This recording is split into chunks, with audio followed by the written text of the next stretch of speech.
Hello everyone, welcome back to Ninja Prep. तो इस lecture में हम डिस्कस करेंगे ऑर्बिटल मोशन ऑफ इलेक्ट्रॉन को। ऑर्बिटल मोशन ऑफ इलेक्ट्रॉन में हम ये देखेंगे कि इसकी जो एंगुलर मोमेंटम है या अजीमुथ क्वांटम नंबर है, उससे रिलेटेड जो कॉन्सेप्ट्स हैं वो क्या होते हैं। उसके बाद हम देखेंगे कि मैग्नेटिक मोमेंट क्या होता है। फिर हम ये देखेंगे कि जो नॉर्मल जीमान इफेक्ट है वो क्या होता है, और उनके ऊपर हम क्वेश्चंस करेंगे।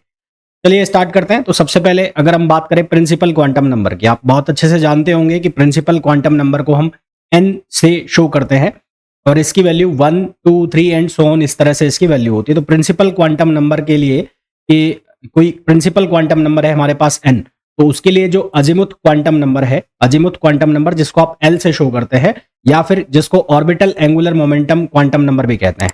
देखो यहाँ दो चीजें हैं। अगर मैं ये सिर्फ एल लिख रहा हूं तो इसको बोल रहा हूं मैं क्वांटम नंबर, है ना। और अगर मैं इसको एल के ऊपर इस तरह से वेक्टर लगा देता हूं, वेक्टर का साइन लगा देता हूं, तब ये बन जाता है वेक्टर, है ना। तो जब मैं सिर्फ ये एल लिख रहा हूं तब उस टाइम इसकी कोई भी डायमेंशन नहीं है, सिर्फ ये एक नंबर की तरह काम कर रहा है, इसकी कोई भी डायमेंशन नहीं है। और जब मैं यहाँ पर वेक्टर का साइन लगा देता हूं तब इसकी डायमेंशन भी आ जाती है, मोमेंटम वाला इसका डायमेंशन आ जाता है। तो इस चीज को आपको ध्यान रखना है। मैं कह रहा हूं कि यदि हमारे पास कोई प्रिंसिपल क्वांटम नंबर है एन और उससे रिलेटेड कोई अजीमुथ क्वांटम नंबर या orbital angular momentum quantum number, orbital momentum quantum number L है, तो उस एल की जो वैल्यू है वो कहां से कहां तक होती है, 0 से लेकर और n-1 तक होती है। कहां से कहां तक होती है, 0 से लेकर n-1 तक होती है। फॉर एग्जाम्पल यदि n की वैल्यू 1 है, n की वैल्यू 1 है, तो l की जो वैल्यू है वो कितनी होगी, 0 से लेकर n-1। तो 0 से लेकर n-1, तो n-1 कितना हो गया, n-1, n की वैल्यू 1 ले रखी हमने, तो 1-1 कितना हो गया, 0, यानी कि l की वैल्यू कितनी हुई, 0। मान लो यदि n की वैल्यू 2 है, n की वैल्यू 2 के लिए l की वैल्यू कितनी हो जाएगी, l की वैल्यू हो जाएगी 0 से n-1, n कितना हो गया, 2, तो 2-1, तो इसके लिए दो वैल्यू हो जाएगी 0 और 1। तो यदि आपके पास प्रिंसिपल क्वांटम नंबर है n, तो उसके लिए जो अजीमुथ क्वांटम नंबर है या फिर orbital angular momentum quantum number है, तो उसकी वैल्यू 0 से n-1 तक होती है। ठीक, तो for a given value of the azimuth quantum number l, तो अब हमारे पास एक क्वांटम नंबर है principal quantum number, that is p, that is n। फिर उसके बाद है ऑर्बिटल क्वांटम नंबर या अजीमुथ क्वांटम नंबर जिसको हम कह रहे हैं l। फिर उससे के बाद एक क्वांटम नंबर हमारे पास आएगा जो आएगा मैग्नेटिक क्वांटम नंबर। कौन सा नंबर आएगा, मैग्नेटिक क्वांटम नंबर। और उस मैग्नेटिक क्वांटम नंबर को हम लिखेंगे ml से। एक होता है ml, एक और होता है ms। Magnetic orbital quantum number उसको हम लिखते हैं ml से। एक होता है ms जिसको हम लिखते हैं मैग्नेटिक स्पिन क्वांटम नंबर। तो मैं यहां पर बात कर रहा हूं किसकी, मैग्नेटिक ऑर्बिटल क्वांटम नंबर जिसकी मैं बात कर रहा हूं वो है ml। और इस ml की जो नंबर है गिवन l के लिए, जो ml की जो टोटल काउंट है वो होती है 2l+1। वो कितना होता है, 2l+1। फॉर एग्जाम्पल यदि आपको किसी क्वेश्चन में l की वैल्यू गिवन है 1, तो उसके लिए जो ml की वैल्यू होगी वो होगी 3। और कहां से कहां तक होगी, वो होगी -l से लेके +l तक। कहां से कहां तक होगी, -l से लेके +l तक। यानी कि अगर l की वैल्यू 1 है तो ml की वैल्यू कहां से कहां तक होगी, -1, 0 और 1, है ना। तो इस तरह से इसकी वैल्यू निकाली जाती है। तो एक बार वापस से रिपीट कर देता हूं, आपके पास यदि कोई प्रिंसिपल क्वांटम नंबर है n, तो उस n के लिए जो अजीमुथ क्वांटम नंबर है या ऑर्बिटल क्वांटम नंबर, वेक्टर नहीं बोल रहा हूं, नंबर, उसकी वैल्यू कहां से कहां तक होती है, 0 से n-1 तक होती है। और इस अजीमुथ क्वांटम नंबर या ऑर्बिटल क्वांटम नंबर के लिए जो मैग्नेटिक क्वांटम नंबर है, magnetic quantum number ml, ms अलग चीज है, ml की बात कर रहा हूं। ml की जो वैल्यू है वो होती है 2l+1। और ये वैल्यू कहां से कहां तक लाई करती है, -l से लेके और l तक ये वैल्यू लाई करती है। अब यदि मैं कहूं कि यदि इलेक्ट्रॉन की इंट्रिंसिक स्पिन को कंसीडर नहीं किया जाए, इलेक्ट्रॉन की इंट्रिंसिक स्पिन को कंसीडर नहीं किया जाए, तो जो नंबर ऑफ स्टेट्स होते हैं करस्पॉन्डिंग प्रिंसिपल क्वांटम नंबर के लिए, एक गिवन प्रिंसिपल क्वांटम नंबर के लिए नंबर ऑफ स्टेट्स जो बनते हैं वो बनते हैं n²। कितने बनते हैं, n²। और यदि इंट्रिंसिक स्पिन को कंसीडर किया जाए, तो ये जो नंबर ऑफ स्टेट्स बनते हैं ये बनते हैं 2n²। ये एक ऑब्जेक्टिव क्वेश्चन है। ऑब्जेक्टिव क्वेश्चन कैसे बनेगा कि यदि आपको किसी क्वेश्चन में ऐसा बोला गया है कि यदि हमें इंट्रिंसिक स्पिन कंसीडर नहीं करनी है, इलेक्ट्रॉन की इंट्रिंसिक स्पिन कंसीडर नहीं करनी है, तो जो टोटल नंबर ऑफ स्टेट्स है प्रिंसिपल क्वांटम नंबर से रिलेटेड वो कितने होंगे, तो वो होंगे n²। और यदि इंट्रिंसिक स्पिन को आप कंसीडर कर रहे हैं तो उस केस में कितना हो जाएगा, 2n²।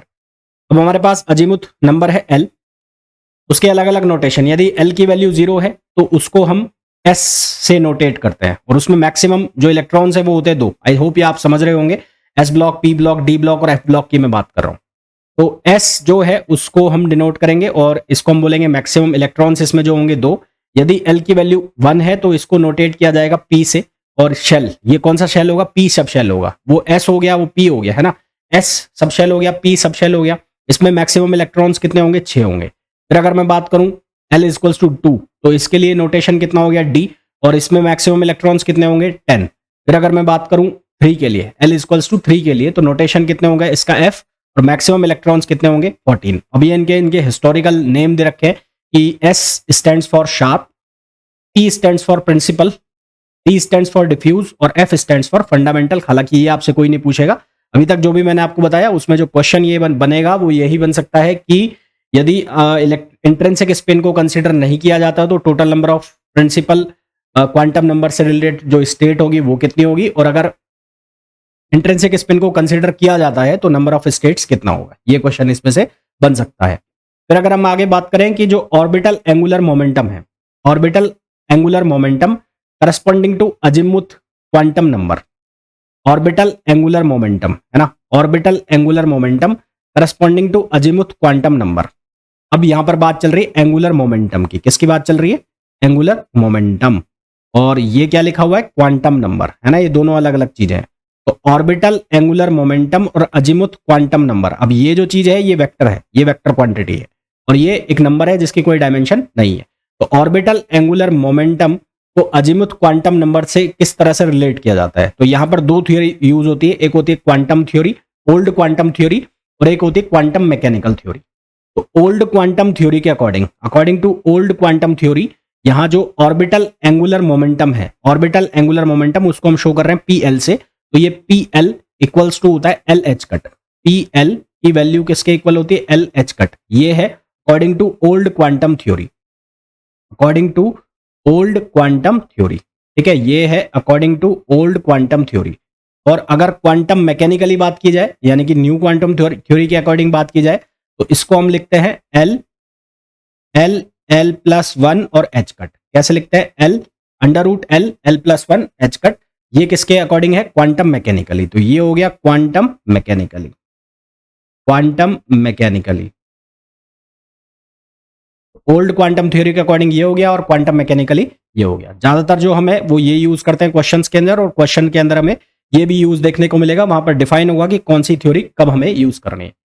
फिर एक कॉन्सेप्ट आता है मैग्नेटिक मोमेंट का, तो magnetic moment corresponding to orbital motion of electron, तो इलेक्ट्रॉन की ऑर्बिटल मोशन से रिलेटेड जो मैग्नेटिक मोमेंट होता है, उस मैग्नेटिक मोमेंट का फॉर्मूला होता है mu L equals to mu B into L, mu L equals to mu B into L, जहां म्यू बी जो है उसको हम कहते हैं बोहर मैग्नेटॉन, म्यू बी इसको क्या होता है, बोहर मैग्नेटॉन, और बोहर मैग्नेटॉन का जो फॉर्मूला है वो आपने न्यूक्लियर फिजिक्स में भी पढ़ा होगा, नहीं पढ़ा तो मैं यहाँ पे बता देता हूं आपको, इसकी वैल्यू होती है E H cut upon 2m। यहां पर जो मास कंसिडर किया जाता है, ये मास लिया जाता है इलेक्ट्रॉन का, ये कौन सा मास होता है, मास ऑफ इलेक्ट्रॉन, ठीक है। तो ये मैग्नेटिक मोमेंट की वैल्यू हो गई, मैग्नेटिक मोमेंट की value mu L equals to mu B into L, ये किसके अकॉर्डिंग है, क्वांटम थ्योरी के, ओल्ड क्वांटम थ्योरी के अकॉर्डिंग, ठीक है, ये किसके अकॉर्डिंग है, ओल्ड क्वांटम थ्योरी, ये अकॉर्डिंग है ओल्ड क्वांटम थ्योरी के अकॉर्डिंग है, और म्यू बी इंटू एल है, म्यू बी की जो वैल्यू है, अगर हम इसकी वैल्यू को देखें तो 9.27 इंटू 10 पावर -24।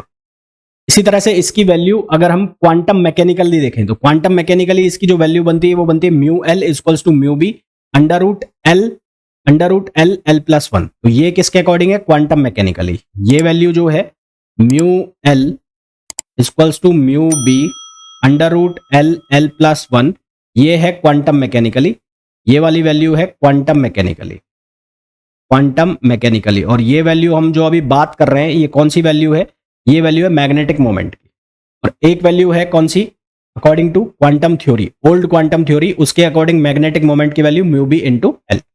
फिर एक टर्म आता है स्पेस क्वांटाइजेशन, क्या होता है, जब कोई एक्सटर्नल मैग्नेटिक फील्ड प्रेजेंट है, तो एक्सटर्नल मैग्नेटिक फील्ड प्रेजेंट होने के कारण जो एटॉमिक मैग्नेटिक मोमेंट है वो कुछ रैंडम डिस्क्रीट डायरेक्शन में ओरिएंटेड हो जाता है, magnetic moment random discrete direction में जो है ओरिएंटेड हो जाता है, और इसकी जो रिलेशन है वो किससे दी जाती है? वो दी जाता है P L cos theta equals to M L और H cut, M L H cut. ये एम एल एच कट जो है, ये इसको हम लिखते हैं एल जेड से भी लिखते हैं। एल जेड क्या हो गया? एल जेड हो गया जो हमारे पास जो एंगुलर मोमेंटम है, जो ऑर्बिटल एंगुलर मोमेंटम है, उसका जेड कंपोनेंट है, उसको हमने लिखा है M L H cut.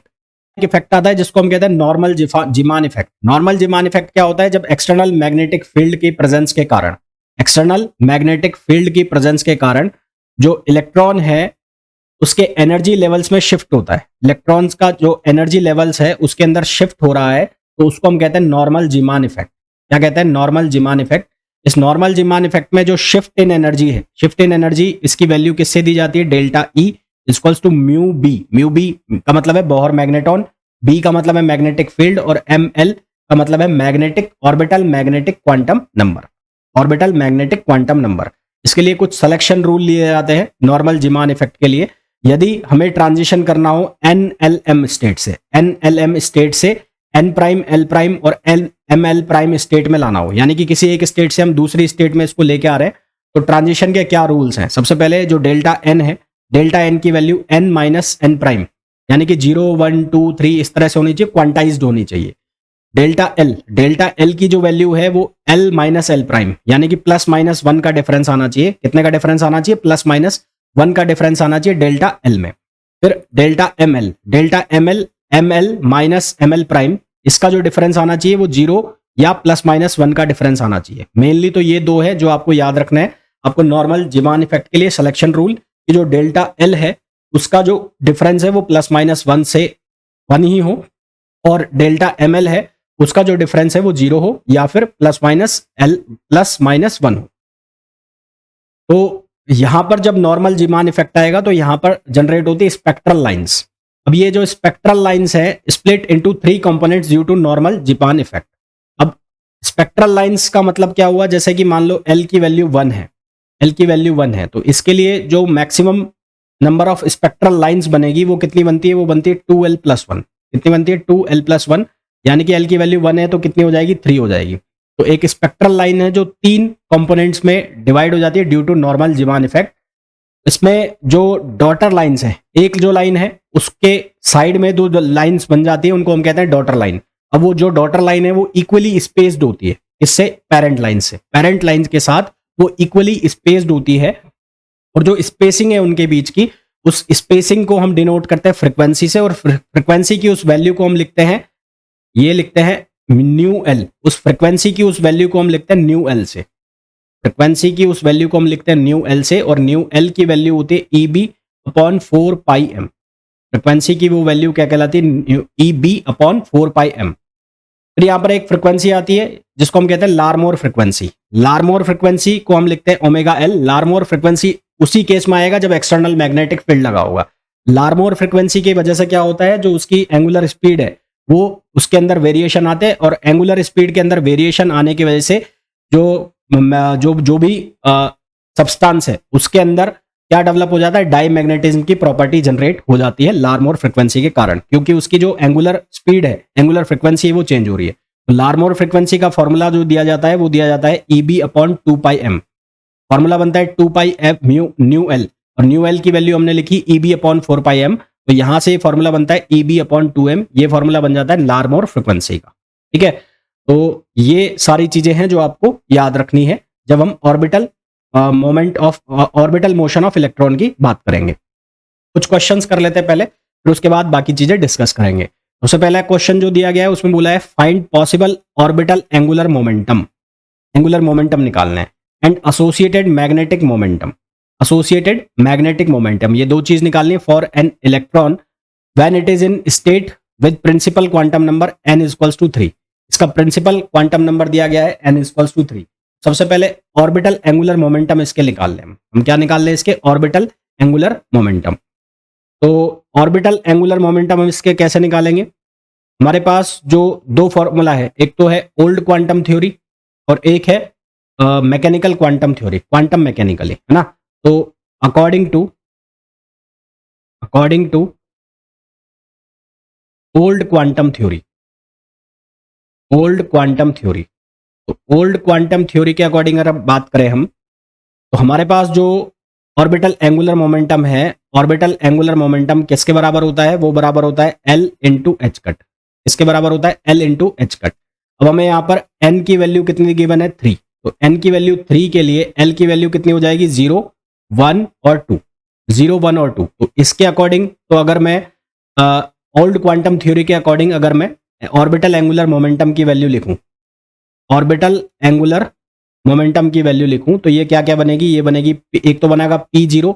P0 क्या बन जाएगा? 0। एक बन जाएगा P, जब हम कितना लेंगे? L की वैल्यू 1 लेंगे तो ये बन जाएगा एच कट। और एक बार ये वैल्यू बन जाएगी जब 2 लेंगे तो ये बन जाएगा 2 एच कट। ये तो आ गया किसके according? According to old quantum theory. और फिर हम जब लेंगे क्वांटम मैकेनिकली, तो क्वांटम मैकेनिकली अगर हम इसको सॉल्व करें, क्वांटम मैकेनिकली, क्वांटम मैकेनिकली, तो क्वांटम मैकेनिकली अगर हम इसको सॉल्व करें तो उसके अकॉर्डिंग ये फॉर्मूला बनेगा, क्या बनेगा? L into L plus one into H cut. L into L plus one into H cut, ये फॉर्मूला बनेगा। ठीक है, तो इस फॉर्मूला के अकॉर्डिंग अगर हम वैल्यू लिखते हैं, तो L की वैल्यू सबसे पहले अगर हम 0 लें, तो L की वैल्यू 0 लेंगे तो ये वैल्यू 0 हो जाएगी, तो ये बन जाएगा हमारे पास क्या? 0। फिर उसके बाद P1, 1 के लिए वैल्यू कितनी हो जाएगी? Under root 2 H cut. और फिर हम लेंगे P2, तो P2 के लिए वैल्यू कितनी हो जाएगी? Under root 6 H cut. अब आपको जिसके अकॉर्डिंग आंसर पूछा है, आपको उसके अकॉर्डिंग इसका आंसर करना पड़ेगा। दोनों थ्योरी के अकॉर्डिंग हमने इसके आंसर निकाल दिए। फिर आपसे पूछा है इसमें मैग्नेटिक मोमेंटम। तो मैग्नेटिक मोमेंटम का जो फॉर्मूला है वो क्या होता है? अगर मैं क्वांटम मैकेनिकली बात करूं तो मैग्नेटिक मोमेंटम का जो फॉर्मूला बनेगा, म्यू एल की वैल्यू, अगर मैं क्वांटम मैकेनिकली बात कर रहा हूं तो म्यू बी, और ये कितना हो जाएगा? L into L plus one. तो एल बराबर 0 के लिए सबसे पहले हम निकालें तो म्यू 0 की वैल्यू हो जाएगी 0। फिर अगर हम निकालें एल इक्वल्स टू 1 के लिए, तो ये वैल्यू बन जाएगी under root 2 mu B. Mu B root में नहीं है, अच्छा। और म्यू 2 के लिए निकालोगे तो ये बन जाएगा अंडर रूट 6 म्यू बी। तो ये वैल्यूज आ जाएंगे किसकी? मैग्नेटिक मोमेंटम की और ऑर्बिटल एंगुलर मोमेंटम की। अब आपको ये फॉर्मूला ध्यान रखना है, और साथ ही साथ ये ध्यान रखना है, क्वेश्चन में अगर आपको दिया है कि ओल्ड क्वांटम थ्योरी से करना है तो ओल्ड क्वांटम थ्योरी से करो, अगर कुछ भी गिवन नहीं है तो क्वांटम मैकेनिकली उसको सॉल्व कर दो। फिर आगे बढ़ते हैं। फिर आता है टर्म हमारे पास कौन सा? स्पेस क्वांटाइजेशन, जिसकी हमने पहले भी बात की। तो मैंने ये कहा कि एक्सटर्नल मैग्नेटिक फील्ड की वजह से जो मैग्नेटिक मोमेंट है वो मोमेंटम के साथ एंगल बनाता है, या जो ऑर्बिटल एंगुलर मोमेंटम है वो कुछ डिस्क्रीट डायरेक्शंस में ओरिएंटेड हो जाता है। जो है वो कैसे दी जाती है? PL cos theta L. PL जो है वो क्या है? Orbital angular momentum. और cos theta L, theta L क्या है? जो मैग्नेटिक फील्ड और ऑर्बिटल एंगुलर मोमेंटम उनके बीच का एंगल। और MLH, जैसा कि आपको मैंने बताया, MLH क्या होता है? LZ होता है। ये जो एंगुलर मोमेंटम है उसका Z कंपोनेंट है, उससे हम इसको डिफाइन कर रहे हैं। तो उसके ये इस इक्वेशन के अकॉर्डिंग ये हमें वैल्यू लिखनी होती है। तो यहाँ पर ML है, उसको हम क्या कहते हैं? Magnetic quantum number. और ML की जो वैल्यू है वो लाई करती है 0 से लेकर और प्लस माइनस L तक। For a given value of PL, angle between PL and quantization axis, angle between PL and quantization axis. Quantization axis वो जो मैग्नेटिक फील्ड के अलोंग होगा, उसकी कुछ डिस्क्रीट वैल्यूज आती है। अब यहाँ पर दोनों थ्योरीज के अकॉर्डिंग हम फॉर्मूला लिखेंगे, क्वांटम थ्योरी के अकॉर्डिंग भी और जो क्वांटम मैकेनिकल है उसके अकॉर्डिंग भी। तो थीटा एल की जो वैल्यू है वो क्या बन जाएगी? Cos inverse ML H cut upon PL। अगर quantum old quantum theory use करेंगे तो PL की वैल्यू हम क्या लिखेंगे? उस केस में PL की वैल्यू हम लिखेंगे एच कट और into L, H cut into L. और अगर हम यूज करेंगे क्वांटम मैकेनिकली तो उस केस में हम लिखेंगे under root L plus one और एच कट। तो एच कट तो दोनों केस में कैंसिल होगा। तो अकॉर्डिंग टू क्वांटम थ्योरी ये फॉर्मूला बनेगा ये वाला, ये वाला। और अगर क्वांटम मैकेनिकली बात करें तो उस केस में फॉर्मूला बन जाएगा ये वाला। एग्जाम्पल के लिए अगर हम बात करें, हमें एल की वैल्यू 2 दी है। एल की वैल्यू अगर हमारे पास 2 है तो ML की वैल्यू बस ही बात है कितने से कितनी हो जाएगी? 0 से और प्लस माइनस L तक, यानी कि -2 से लेकर कहां तक जाएंगे? +2 तक। और -2 से +2 टोटल कितनी वैल्यू हो गई? 5। तो इस हिसाब से जो थीटा एल है उसकी वैल्यू कितनी आएगी? 5 पॉसिबल वैल्यूज आएंगी। इसमें से कितना पॉसिबल है कितना नहीं है वो हम आगे देखेंगे। कुल मिलाकर कितनी वैल्यू बनेंगी? इसकी 5 वैल्यू बनेंगी। आगे बात करते हैं।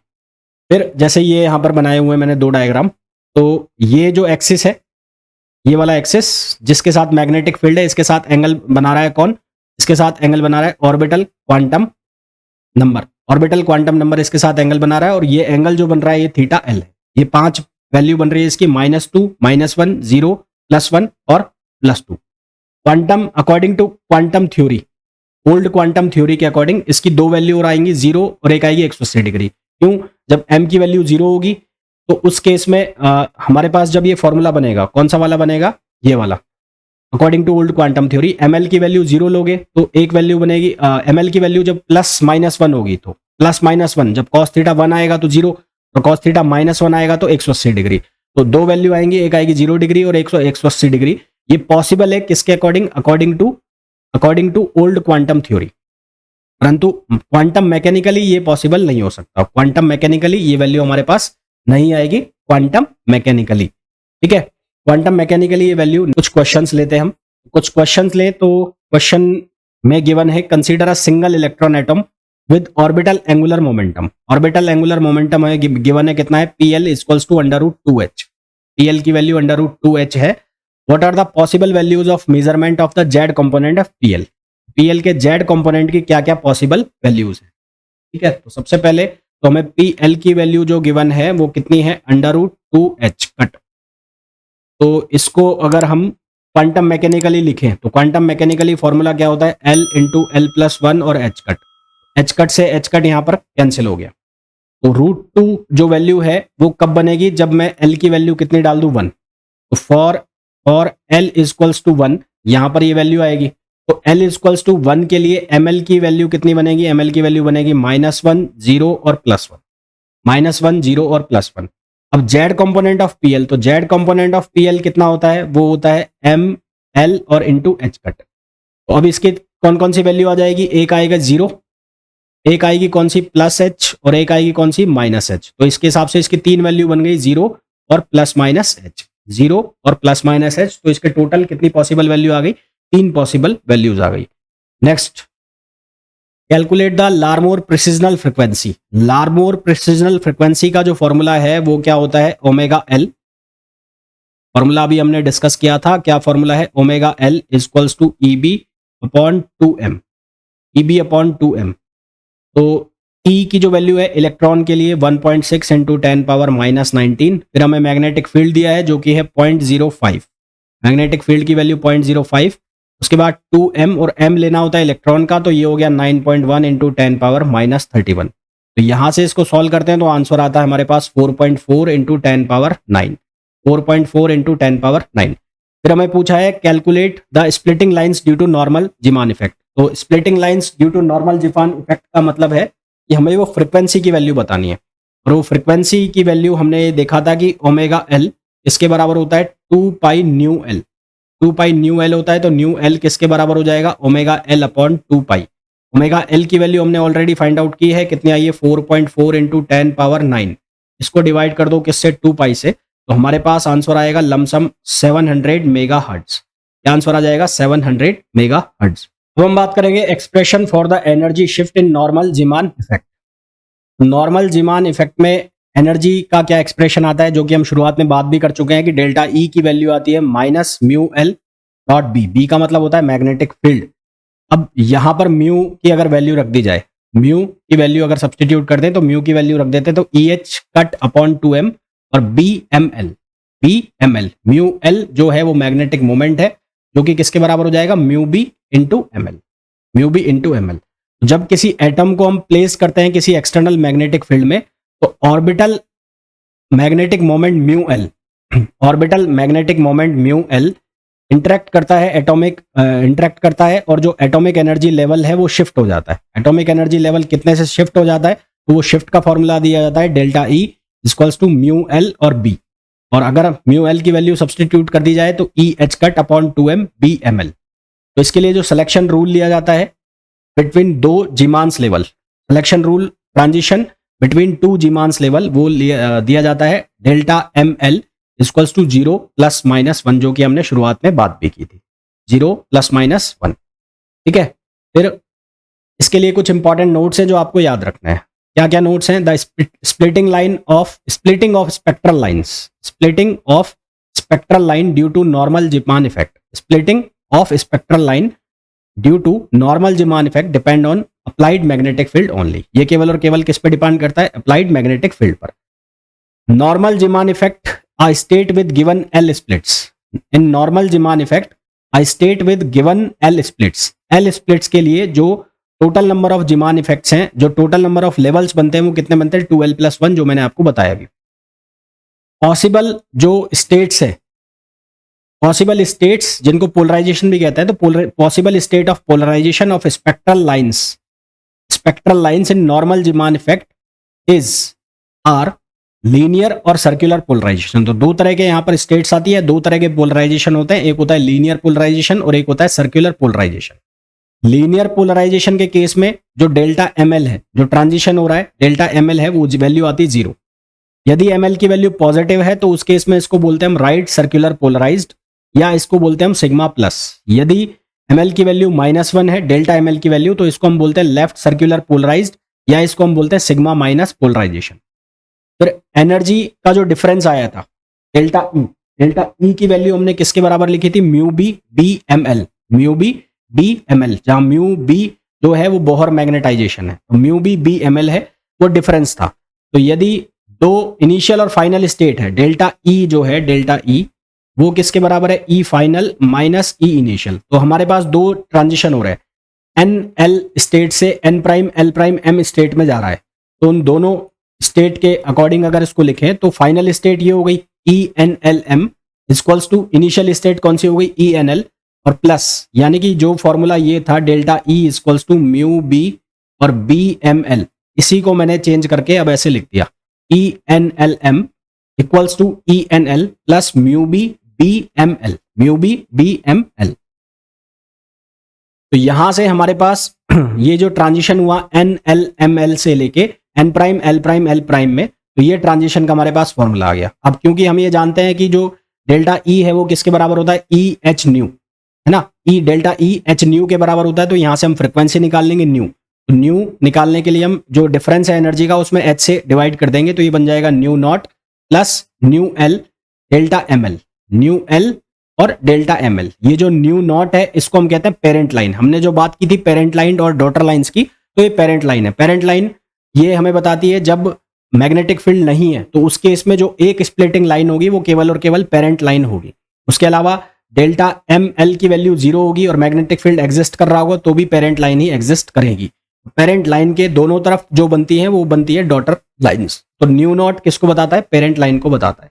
जैसे कि अगर मैं आपको बात करूं L बराबर 0 से और L बराबर 1 ट्रांजिशन, मैं किस स्टेट की बात करूं ट्रांजिशन की? L बराबर 0 से L बराबर 1 ट्रांजिशन की अगर मैं बात करूं, तो L बराबर 0 का कोई स्प्लिट होगा नहीं, L बराबर 0 का कोई स्प्लिट नहीं होगा। क्यों नहीं होगा? क्योंकि हमारे पास जो फॉर्मूला है स्प्लिटिंग लाइंस जो बनती है वो किसके अकॉर्डिंग बनती है? 2l+1 के लिए अकॉर्डिंग। तो L बराबर 0 के लिए स्प्लिट लाइन कितनी होगी? एक ही होगी, ठीक है। इसी तरह से L बराबर 1 के लिए कितनी स्प्लिट लाइन, कितनी लाइन्स बन जाएंगी? 3, क्योंकि L इक्वल्स टू जब आप 1 डालोगे तो टोटल लाइन्स आ जाएगी 3। अब L इक्वल्स टू 1 से रिलेटेड जो मैग्नेटिक, जो ऑर्बिटल मैग्नेटिक क्वांटम नंबर होगा उसकी कितनी वैल्यू होंगी? 3, -1, 0 और 1। तो यहां पर 3 वैल्यू आ गई, -1, 0 और 1। इसी तरह से जब L इक्वल्स टू 0 है तो उससे रिलेटेड जो ऑर्बिटल, जो मैग्नेटिक ऑर्बिटल क्वांटम नंबर होगा वो कितना होगा? 0 होगा। अब यहां पर हमारे पास दो कंडीशन है। एक है जब मैग्नेटिक फील्ड आपने अप्लाई नहीं किया है, तो मैग्नेटिक फील्ड अप्लाई नहीं किया है तो उस केस में जो ट्रांजिशन हो रहा है वो पेरेंट लाइन के अकॉर्डिंग हो रहा है। तो ये कौन सी लाइन है? ये है पेरेंट लाइन। ये है कौन सी लाइन? पेरेंट लाइन, जिसकी वैल्यू कितनी है? New not. और जब हमारे पास मैग्नेटिक फील्ड एग्जिस्ट कर रहा है तो उस केस में जो ट्रांजिशन है वो सिलेक्शन रूल के अकॉर्डिंग होगा। सिलेक्शन रूल के अकॉर्डिंग कैसे होगा? जैसे कि ये है -1 और यहाँ है 0, तो अब यहाँ पर हमारे पास दो कंडीशन है, delta M L equals to 0 हो तो, या फिर हो -1 और या फिर हो +1। तो कहां से कहां आ रहा है? -1 से और 0 आ रहा है, तो -1 से 0 यानी कि m की वैल्यू -1 है और यहाँ पर m की वैल्यू 0 है, तो इन दोनों का डिफरेंस कितना हो गया? -1। तो यानी कि यहाँ पर ट्रांजिशन हो सकता है। तो ये transition delta M L equals to -1 हुआ, ये ट्रांजिशन। तो यहाँ पर जो ये फ्रिक्वेंसी लेवल है, ये जो लेवल है ये क्या कहलाएगा? New minus new L. और ये जो है -1 में जा रहा है तो यहाँ पर कौन सी मिलेगी? लेफ्ट पोलराइज्ड, है ना। कौन सी मिलेगा? लेफ्ट पोलराइजेशन होगा। इसी तरह से ये 1 से लेके 0 में आएगा तो यहाँ पर ये वैल्यू +1 है, +1 है तो ये कौन सा होगा? Right polarized. और यहाँ पर ये बनेगा न्यू प्लस न्यू एल। और यहाँ पर जो है लीनियर पोलराइज्ड होगा, डेल्टा एम की वैल्यू कितनी होगी 0, तो ये कौन सा हो जाएगा लीनियर पोलराइज्ड। अब यहाँ से क्वेश्चन आपसे कैसे बनेगा, क्वेश्चन ऐसे बनेगा कि L इक्वल्स टू 0 से L इक्वल्स टू 1 में या 1 से 0 में टोटल नंबर ऑफ जो ट्रांजिशन है वो कितने हो रहे हैं। तो टोटल नंबर ऑफ ट्रांजिशन कितने हो रहे हैं, 1 2 3 और 4, टोटल ट्रांजिशन कितने हो रहे हैं 4। इसी तरह से आप निकाल सकते हैं L इक्वल्स टू, जब आप 2 से 1 में आएंगे, 2 से 1 में आएंगे तो 2 से 1 में जो टोटल ट्रांजिशन हो रहे हैं वो कितने हो रहे हैं, वो हो रहे हैं 1 2 3 4 5 6 7 8 9। तो टोटल ट्रांजिशन यहाँ पर कितने हो रहे हैं, 9 हो रहे हैं जब मैग्नेटिक फील्ड प्रेजेंट है। और जब मैग्नेटिक फील्ड प्रेजेंट नहीं है तो उस केस में ट्रांजिशन कितने हो रहे हैं, 1। इसी तरह से इस क्वेश्चन में भी जब मैग्नेटिक फील्ड प्रेजेंट है तो टोटल ट्रांजिशन कितने हो रहे हैं, 3 हो रहे हैं। और जब मैग्नेटिक फील्ड प्रेजेंट नहीं है तो ट्रांजिशन कितने हो रहे हैं, 1 हो रहे हैं। 1 से लेके 0 में अगर आपको क्वेश्चन में कुछ भी गिवन नहीं है कि मैग्नेटिक फील्ड प्रेजेंट है नहीं है, तो टोटल तीन ट्रांजिशन है 1 से 0 में। और अगर मैं बात करूं कहां पे, 2 से 1 में, तो टोटल ट्रांजिशन कितने हो रहे हैं, टोटल ट्रांजिशन हो रहे हैं 9 यदि मैग्नेटिक फील्ड प्रेजेंट है, और नहीं है तो कितना हो रहा है, फिर उस केस में 1 हो रहा है।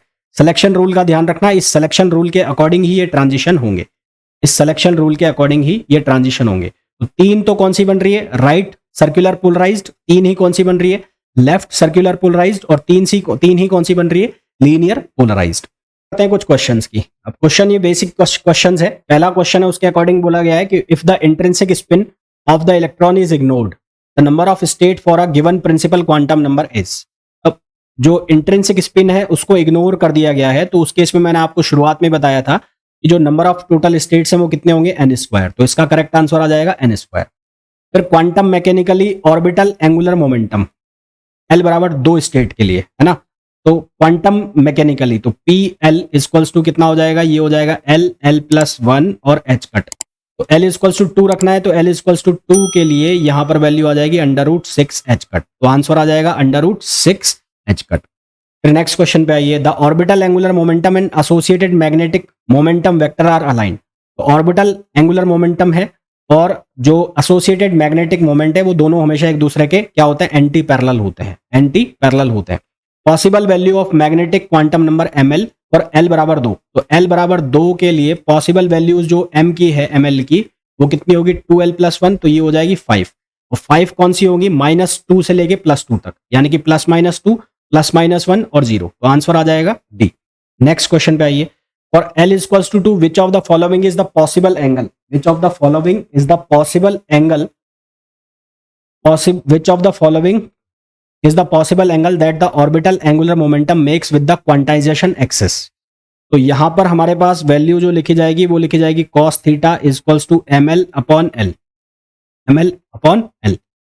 तो l इक्वल्स टू 2 के लिए कौन कौन सी वैल्यू होंगी ml की, -2 से लेके और +2 तक, -2 से +2 तक। तो l की वैल्यू कितनी रखनी है, हमें 2 रखनी है।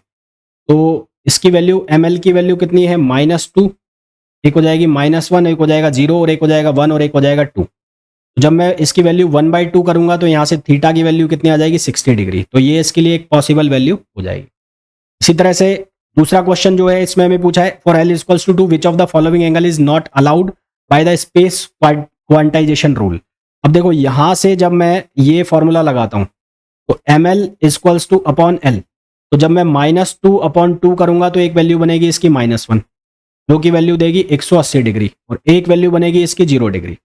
तो according to old quantum theory तो ये पॉसिबल है, परंतु जो क्वांटम मैकेनिकली है ना, जो कि मैंने आपको बताया भी था, क्वांटम मैकेनिकली ये पॉसिबल नहीं है। साथ ही साथ 0 डिग्री और 180 डिग्री हम नहीं कर सकते, क्योंकि और जैसा कि मैंने आपको बताया कि μl या PL यानी कि जो ऑर्बिटल क्वांटम